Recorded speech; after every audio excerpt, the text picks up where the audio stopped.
वट सावित्री व्रत कथा।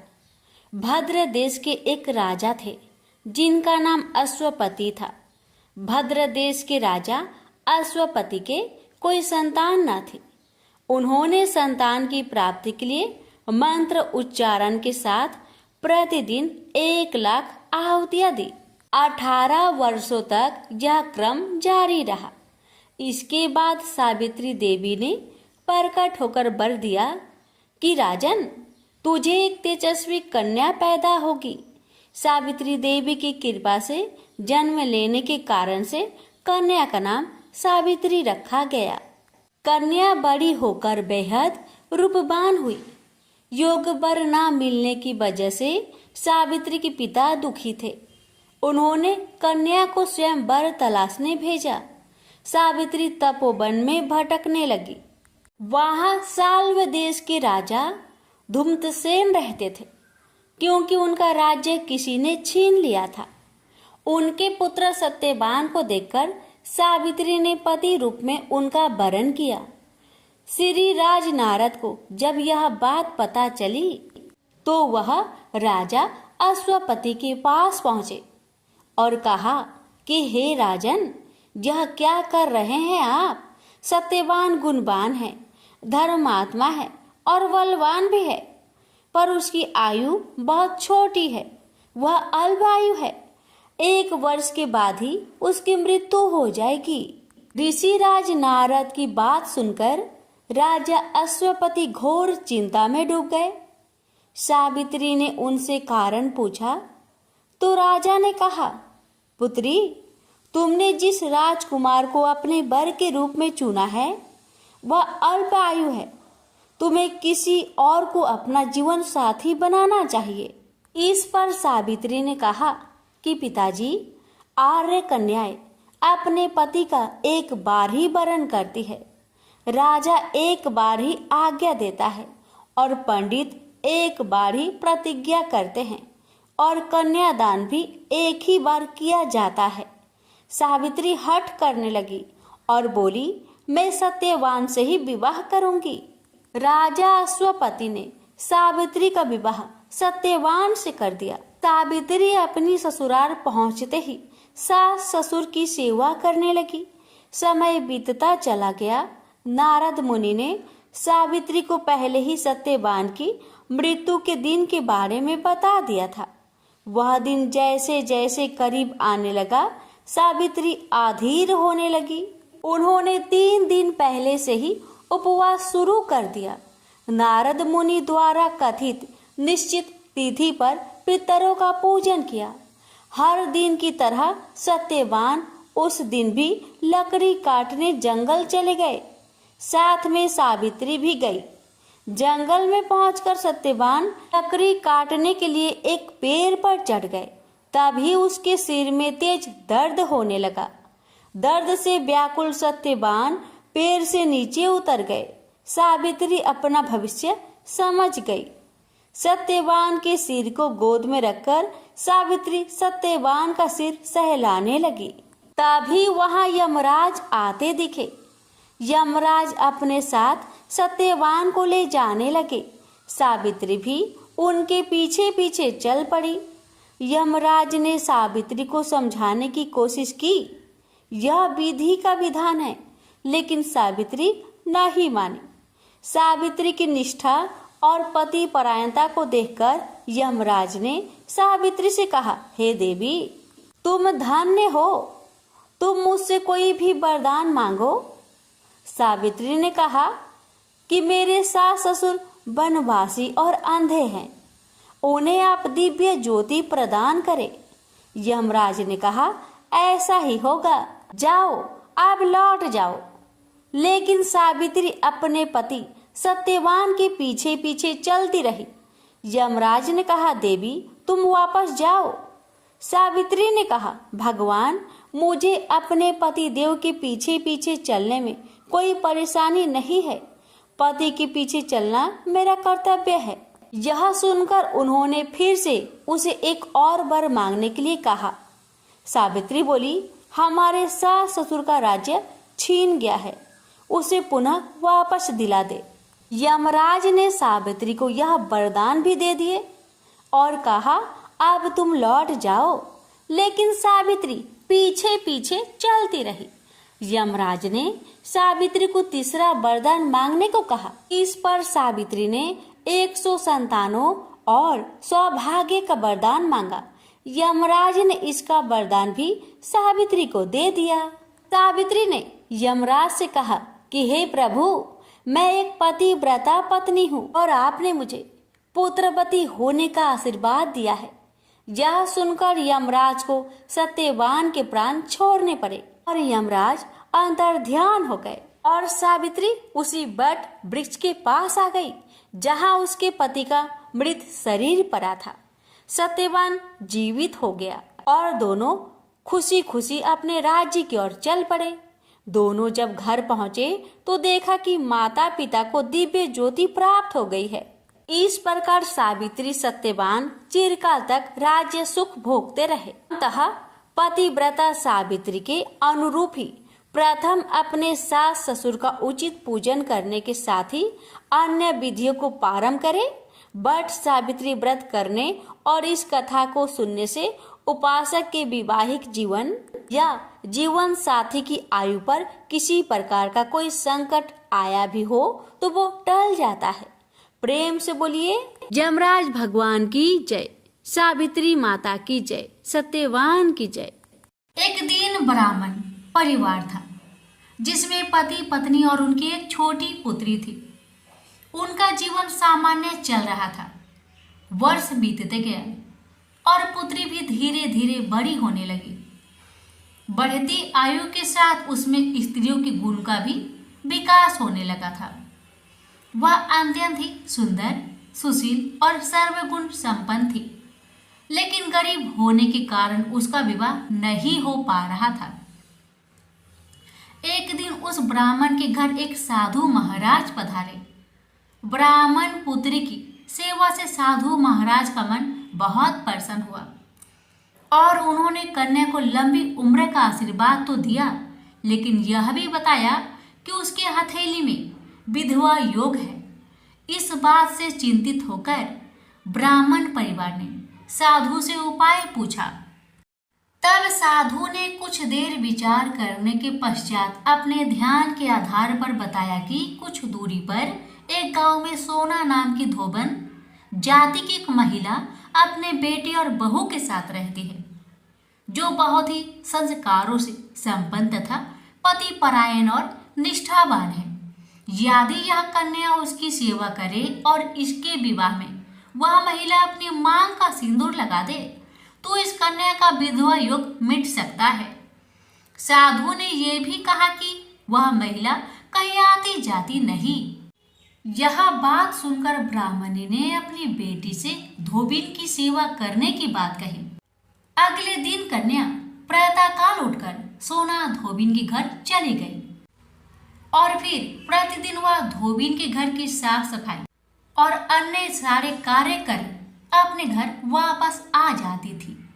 एक दिन सोना धोबिन अपने बहू से पूछती है कि तुम तो सवेरे उठकर सारे काम कर लेती हो और पता भी नहीं चलता। तब बहू ने कहा, माँ जी, मैंने तो सोचा कि आप ही प्रातः उठकर सारे काम खुद ही खत्म कर लेती हैं। मैं तो देर से उठती हूँ। इसके बाद दोनों सास बहू निगरानी करने लगी कि कौन है जो सवेरे ही घर का सारा काम करके चला जाता है।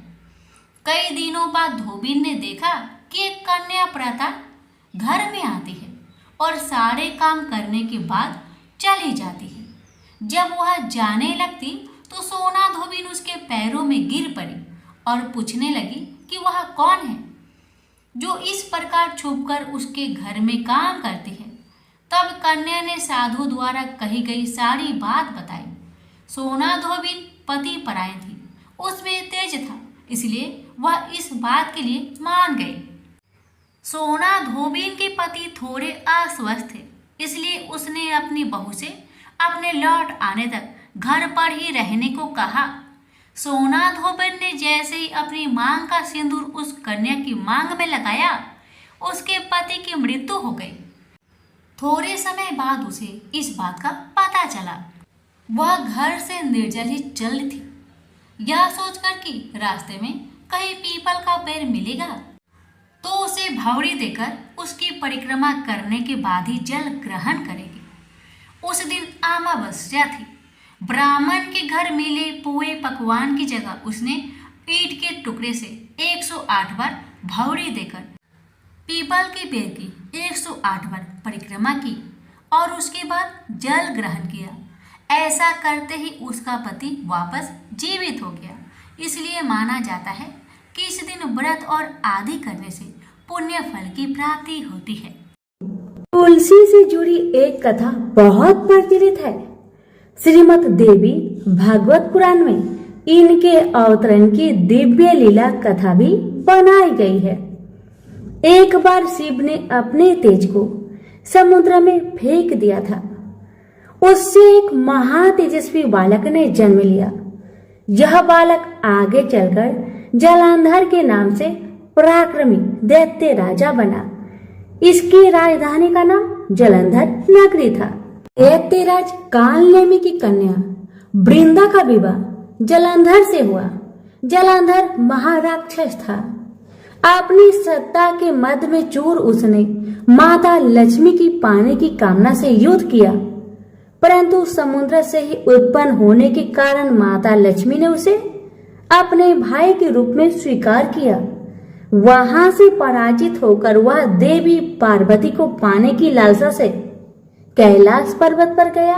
भगवान देवाधिदेव शिव का ही रूप धरकर माता पार्वती के समीप गया, परंतु मां ने अपने योग बल से उसे तुरंत पहचान लिया तथा वहां से अंतर्ध्यान हो गई। देवी पार्वती ने क्रोध होकर सारा वृत्तांत भगवान विष्णु को सुनाया। जलंधर की पत्नी वृंदा अत्यंत पतिव्रता स्त्री थी। उसी के पतिव्रत धर्म की शक्ति से जलंधर न तो मारा जाता था और न ही पराजित होता था। इसलिए जलंधर का नाश करने के लिए वृंदा के पतिव्रत धर्म को भंग करना बहुत जरूरी था। इसी कारण भगवान विष्णु ऋषि का भेष धारण करके वन में जा पहुंचे, जहां वृंदा अकेली भ्रमण कर रही थी। भगवान के साथ दो मायावी राक्षस भी थे, जिन्हें देखकर वृंदा भयभीत हो गई। ऋषि ने वृंदा के सामने पल में दोनों को भस्म कर दिया। उनकी शक्ति देखकर वृंदा ने कैलाश पर्वत पर महादेव के साथ युद्ध कर रहे अपने पति जलंधर के बारे में पूछा। ऋषि ने अपने माया जाल से दो बानर प्रकट किए। एक बानर के हाथ में जलंधर का सिर था तथा दूसरे के हाथ में धड़। अपने पति की यह दशा देखकर वृंदा मूर्छित होकर गिर पड़ी। होश में आने पर उन्होंने ऋषि रूपी भगवान से विनती की कि वह उसके पति को जीवित करे। भगवान ने अपनी माया से पुनः जलंधर का सिर धड़ से जोड़ दिया, परंतु स्वयं भी वह उसी शरीर में प्रवेश कर गए। वृंदा को इस छल का जरा भी आभास न हुआ। जलंधर बने भगवान के साथ वृंदा पतिव्रता का व्यवहार करने लगी, जिससे उसका अस्तित्व भंग हो गया। ऐसा होते ही वृंदा का पति जलंधर युद्ध में हार गया। इसी सारी लीला का जब वृंदा को पता चला तो उसने क्रोध होकर भगवान विष्णु को शीला होने का श्राप दे दिया तथा स्वयं सती हो गई। जहाँ वृंदा भस्म हुई वहाँ तुलसी का पौधा उगा। भगवान विष्णु ने वृंदा से कहा, हे वृंदा, तुम अपने अस्तित्व के कारण मुझे लक्ष्मी से भी अधिक प्रिय हो गई हो। अब तुम तुलसी के रूप में सदा मेरे साथ रहोगी। जो मनुष्य भी मेरे शालिग्राम रूप के साथ तुलसी का विवाह करेगा उसे इस लोक और परलोक में विपुल यश प्राप्त होगा। जिस घर में तुलसी होती है वहाँ यम के दूत भी असमय नहीं जा सकते। गंगा व नर्मदा के जल में स्नान तथा तुलसी का पूजन बराबर माना जाता है। चाहे मनुष्य कितना भी पापी क्यों न हो, मृत्यु के समय जिसके प्राण मंजरी रहित तुलसी और गंगा जल मुख में रखकर निकल जाते हैं, वह पापों से मुक्त होकर बैकुंठ धाम को प्राप्त होता है। जो मनुष्य तुलसी व आंवलों की छाया में अपने पितरों का श्राद्ध करता है उसके पितर मोक्ष को प्राप्त हो जाते हैं। उसी दैत्य जालंधर की यह भूमि जालंधर नाम से विख्यात है। सती वृंदा का मंदिर मोहल्ला कोट किशनचंद में स्थित है। कहते हैं इस स्थान पर एक प्राचीन गुफा थी जो सीधी हरिद्वार तक जाती थी। सच्चे मन से 40 दिन तक सती वृंदा देवी के मंदिर में पूजा करने से सभी मनोरथ पूर्ण होते हैं। तो प्रेम से बोलिए तुलसी मैया की जय। गणेश जी की कहानी। एक गांव में माँ बेटी रहती थी। एक दिन वह अपनी माँ से कहने लगी कि गांव के सब लोग गणेश मेला देखने जा रहे हैं, मैं भी मेला देखने जाऊंगी। माँ ने कहा कि वहाँ बहुत भीड़ होगी, कहीं गिर जाओगी तो चोट लगेगी। लड़की ने माँ की बात न सुनी और मेला देखने चल पड़ी। माँ ने जाने से पहले बेटी को 2 लड्डू दिए और 1 घंटी में पानी दिया। माँ ने कहा कि 1 लड्डू तो गणेश जी को खिला देना और थोड़ा पानी पिला देना, दूसरा लड्डू तुम खा लेना और बचा पानी भी पी लेना। लड़की मेले में चली गई। मेला खत्म होने पर सभी गांव वाले वापस आ गए, लेकिन लड़की नहीं आई। लड़की मेले में गणेश जी के पास बैठ गई और कहने लगी कि 1 लड्डू और पानी गणेश जी तुम्हारे लिए और 1 लड्डू और बाकी बचा पानी मेरे लिए। इस तरह कहते कहते सारी रात बीत गई। गणेश जी ये देखकर सोचने लगे कि अगर मैंने 1 लड्डू और पानी नहीं पिया तो यह अपने घर नहीं जाएगी। यह सोचकर गणेश जी एक लड़के के भेष में आए और उससे 1 लड्डू लेकर खा लिया और साथ ही थोड़ा पानी भी पी लिया। फिर वह कहने लगे कि मांगो, तुम क्या मांगती हो। लड़की मन में सोचने लगी कि क्या मांगू, अन्न मांगू या धन मांगू या अपने लिए अच्छा वर मांगू या खेत मांगू या महल मांगू।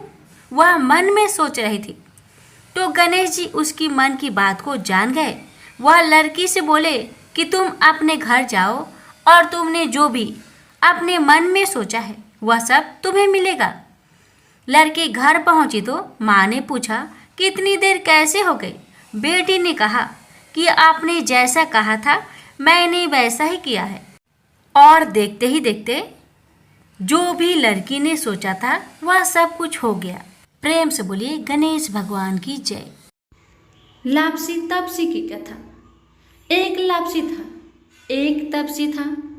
तपसी हमेशा भगवान की तपस्या में लीन रहता था। लापसी रोजाना 1.25 सेर की लापसी बनाकर भगवान का भोग लगाकर जीम लेता था। एक दिन दोनों लड़ने लगे। लापसी बोला, मैं रोज भगवान की तपस्या करता हूँ इसलिए मैं बड़ा हूँ। लापसी बोला कि मैं रोज भगवान को 1.25 सेर लापसी का भोग लगाता हूँ इसलिए मैं बड़ा हूँ। नारद जी वहाँ से गुजर रहे थे। दोनों को लड़ता देखकर उनसे पूछा कि क्यों तुम लड़ रहे हो। लापसी ने खुद को बड़ा होने का कारण बताया और तपसी ने अपना कारण बताया। नारद जी बोले, तुम्हारा फैसला मैं कर दूंगा। दूसरे दिन लापसी और तपसी नहाकर अपनी रोज की भक्ति करने आए तो नारद जी ने छुपकर 1.25 करोड़ की एक अंगूठी उन दोनों के आगे रख दी। तपसी की नजर जब अंगूठी पर पड़ी तो उसने चुपचाप अंगूठी उठाकर अपने नीचे दबा ली। लापसी की नजर अंगूठी पर पड़ी लेकिन उसने ध्यान नहीं दिया। भगवान को भोग लगाकर लापसी खाने लगा। नारद जी सामने आए तो दोनों ने पूछा कि कौन बड़ा। तो नारद जी ने तपसी को खड़ा होने को कहा। वो खड़ा हुआ तो उसके नीचे दबी अंगूठी दिखाई पड़ी। नारद जी ने तपसी से कहा, तपस्या करने के बाद भी तुम्हारी चोरी करने की आदत नहीं गई इसलिए लापसी बड़ा है और तुम्हें तुम्हारी तपस्या का कोई भी फल नहीं मिलेगा। तपसी शर्मिंदा होकर माफी मांगने लगा। उसने नारद जी से पूछा, मुझे मेरी तपस्या का फल कैसे मिलेगा। नारद जी ने कहा, यदि कोई गाय और कुत्ते की रोटी नहीं बनाएगा तो फल तुझे मिलेगा। यदि कोई ब्राह्मण को भोजन करवाकर दक्षिणा नहीं देगा तो फल तुझे मिलेगा। यदि कोई साड़ी के साथ ब्लाउज नहीं देगा तो फल तुझे मिलेगा। यदि कोई दिए से दिया जलाएगा तो फल तुझे मिलेगा। यदि कोई सारी कहानी सुने लेकिन तुम्हारी कहानी नहीं सुने तो फल तुझे मिलेगा। उसी दिन से हर व्रत कथा कहानी के साथ लापसी तापसी की कहानी भी सुनी और कही जाती है। प्रेम से बोलिए लक्ष्मी नारायण की जय।